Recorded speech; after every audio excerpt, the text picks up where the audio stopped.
আসসালামু আলাইকুম। আজকে এমন একটা মানুষের সাথে পরিচয় করে দেব, সবাই সবার নিয়ে রোস্টিং করার জন্য পাগল। সবাই ওমর ভাই, তরসব বিলাল ভাই, জুয়েল ভাই সবাই সবার পিছে পড়ে আছে। কিন্তু আমার সাথে এমন একটা পেজের মালিক আছে, তো আপনারা সবাই চেনেন তাকে, চিনামুখ ব্যর্থ উপবাসী। তার কারণ ওনারে নিয়ে কোনো লোক আজ পর্যন্ত কোনো রোস্টিং করলো না। ব্যর্থ উপবাসী ভাই, আপনার কাছে আমার প্রশ্ন, এই যে রোস্টিং চলতেছে বাংলাদেশে, তো আপনি তাদের নিয়ে কোনো কিছু বলবেন কি না? সত্যি কথা বলতে আমরা বাংলাদেশের মানুষ যারা আর কি হুম যদি মানে অনলাইন সোশ্যাল মিডিয়া দেখি, হুম অর্থাৎ সোশ্যাল মিডিয়া বলতে ফেসবুক আর ইউটিউব, টিকটক, এগুলোর মধ্যে যদি একজনের পিছনে একজন লাগাইলে রূপ থাকে, হুম তাহলে পৃথিবীর যতগুলো দেশ আছে তার মধ্যে বাংলাদেশ এক নাম্বার। কথা ঠিক বলছেন। আর কিচ্ছু না, বাংলাদেশ এক নাম্বার। আমরা দেশের মধ্যে ওই যে বউ ব্যবসায়ী, বাবা ব্যবসায়ী, একজনের পিছিয়ে একজনের লাগে, এইগুলা শুধু আমাদের বাংলাদেশের মধ্যে। অন্য দেশের মধ্যে এগুলা কোনো সময় কোনো কথাও না। আর আমরা হইছে কি ওই আমরা আরেকটা সবচেয়ে বড় যেটা দুর্বলতা আর কি, আমি যেটা ফেসবুকের মধ্যে বা টিকটক ইউটিউবে দেখি, বিশেষ করে এই জিনিসটা আমার কাছে খুবই একটা আশ্চর্য লাগে।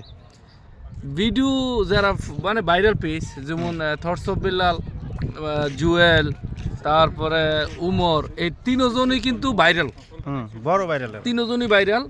এখন ওই তাদের কাছে যা মানছে নিজের ভিউ ইনকাম করার জন্য, অবশ্যই ভিউ জেনারেট করার জন্য তাদের কাছে গিয়া ওই ক্যামেরা ধরে তাদেরকে দিয়ে তাদের পেজের ফলোয়ার বাড়িতেছে। এইটা টোটালি একটা বুকা। তা আপনার আমি আর একটা প্রশ্ন করি, তাদেরকে ভিউ আরো বেশি বাড়তে তার নাম আরো উপরে যাচ্ছে কিনা এই বিষয়ে? ওইগুলা ক্ষণিকের ভিউ, অর্থাৎ ওই যেই উদাহরণস্বরূপ এখন আমি যে ভিডিও করতেছি না, এটার মধ্যে অনেকগুলো কিন্তু ভিউ আসার সম্ভাবনা আছে, 100% আসবে। কিন্তু আমার পরে কিন্তু আর ভিউ আসবে না। আমার ইন্টারভিউ নয় এই জন্য যে বাংলাদেশে যে পরিস্থিতি চলতেছে এটা তো ঠিক আছে, কিন্তু অনেকে কি ভাই মানে সে ওই ভাইরাল পেজ দিয়ে সে নিজের ভাইরাল করতেছে, এটা সম্ভবই না।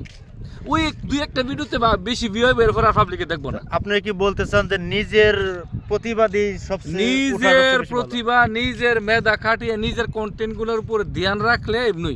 আর আমরা দেশের মানুষ একজনের পিছিয়ে একজন লাগে, এগুলো আমার মোটেও ভালো লাগে না। আমার কাছে মোটেও ভালো লাগে না এইগুলো আমার একবারে ভালো লাগে না। একজনের পিছিয়ে একজন লাগার দরকার নাই, সুন্দর সুন্দর কন্টেন্ট ভিডিও বানান।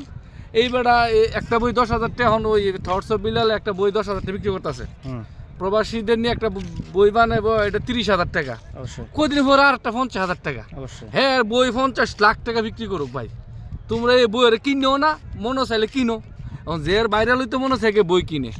আমার প্রশ্ন হচ্ছে কি, এইগুলা আমরা দেশের মধ্যে এইগুলা একবারে কি কইতাম, আর এইগুলার মধ্যে ফেসবুকে ঢুকলি হালি দেখি এই যে অনুপ্রেরণার এক নাম থটস অফ বিল্লাল ভাই, হ্যাঁ, শয়তানের গর্জন, এই গর্জন সর্জন দূর একেবারে। মানে এখন আমার একটা প্রশ্ন, যারা অহংকারী, যারা এই সব মানে তাদের কিনে আমার এই প্রশ্নটা, থটস অফ বিল্লালের সবচেয়ে বড় একটা ভুল, ঠিক আছে, সবচেয়ে বড় একটা ভুল হইছে কি, তার ইনকাম মানুষের সাথে এনে দেখাই দিছে, এটা সবচেয়ে বড় একটা ভুল।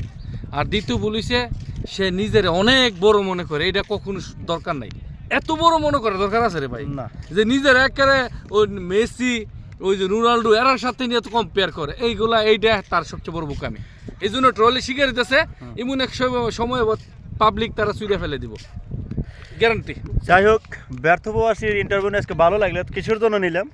বাংলাদেশে যে কাদা ছাড়াছড়ি শুরু হয়েছে, এই জন্যই ভিডিওটা বানালাম। ব্যর্থ প্রবাসী নেই, তার মধ্যে কোনো অহংকারী নেই। কোনো ভিডিওতে আজ পর্যন্ত পাইছেন কিনা তা জানি না, তবে আমরা ব্যর্থ উপবাসীকে সাপোর্ট করে যাব। তো তার পেজ, তার ভিডিও অনেক ভালো লাগে আমাদের। তো আপনাদের কেমন লাগে অবশ্যই ভিডিওতে জানাবেন, আর ব্যর্থ উপবাসীর ইন্টারভিউটা কেমন লাগছে ইনশাল্লাহ জানাবেন সবাই।